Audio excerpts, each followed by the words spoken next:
Nih guys, gue bikinnya jadi 2 part aja deh. Tadi ketinggalan nih, ya. Jadi kan tadi kan kita bahas cara cepetnya lah. Nah ini kalau ini gue rasa sih harusnya lebih detail dan gue rasa lu orang harusnya lebih paham gitu. Nih ya, kalau dari begini aja udah kelihatan nih. Di bawah ini orna finish biasa dan di atas ini orna YL RF lah. Ya gue singkat aja biar kagak belibet gue ngomongnya. Nih kelihatan yang pertama-tama kita lihat dari pattern di badannya aja, kuningnya lah. Ya. Kalau dia tuh lebih ngeblok, gede-gede.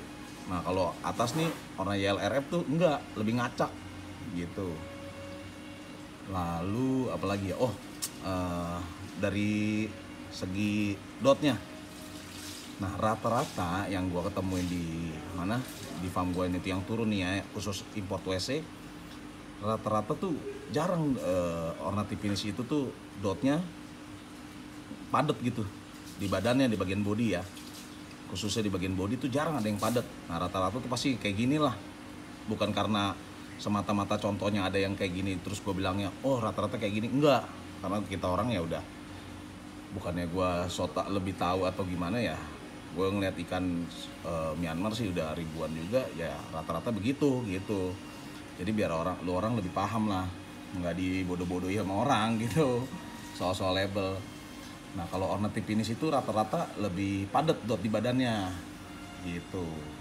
Nah, kelihatan lah ya bedaannya nih.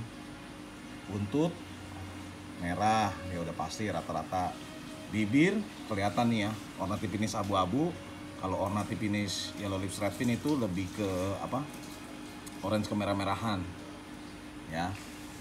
Lalu oh iya, kalau kebetulan lu orang datang ke importir lalu nyortir sendiri ya, kalau lu bisa megang sendiri nih ikannya tuh dalam air lah, kasarnya bisa ngobok gitu nyortir.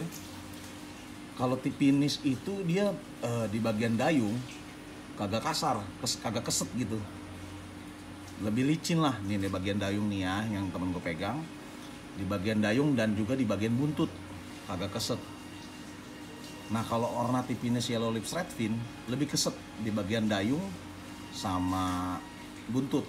Pokoknya orna yellow lips dan orna finish yellow lips redfin itu cenderung lebih rata-rata tuh pasti 90% sampai 95% rata-rata dayung dan buntutnya itu keset pasti gitu. Karena mungkin dari sana habitatnya tuh sungai-sungai berarus ya kan, jadi mereka bisa ngetem gitu. Nih guys, tadi handphone gue mati nih. Melanjutin tadi kan kenapa mereka lebih keset untuk khususnya di jenis orna finish yellow lips dan orna finish yellow lips redfin, mereka tuh lebih keset di dayung dan di buntut karena kasarnya tuh kayak dia tuh lebih habitatnya kan di sungai berarus ya kan. Nah jadi kalau dayung dan buntutnya lebih keset tuh karena mereka gunanya tuh buat ngetem gitu, soalnya kan sungai berarus gitu, buat ngetem lah ya. Berarti berhenti dulu nih ngetem ya kan, apa mau pindah mau kemana terserah dia gitu. Nah kalau orna finish biasa tuh kemungkinan sih dia habitatnya kayak di bawah-bawah gitulah, bukan sungai berarus gitu mungkin ya. Soalnya sepenglihatan kita dan kita nanya-nanya sama orang sana langsung, khusus di orna YL dan orna YLRF itu habitat mereka di sungai-sungai berarus gitu. Nah, gue harap sih di video yang part kedua ini sih harusnya sih udah lebih mendalam dan lebih detail. Gue rasa lu orang harusnya lebih paham lah, ya. Kalau memang masih belum paham ya bolehlah tanya-tanya gue Japri atau komen-komen di bawah, nanti pasti gue balas kok. Ya, paling gitu ya guys ya. Mantul dah. Moga-moga dengan ada video ini kalian lebih kebantu lah, lebih beredukasi gitu. Jadi nggak gampang dibodoh-bodohi, oke? Oke guys, segitu dulu ya.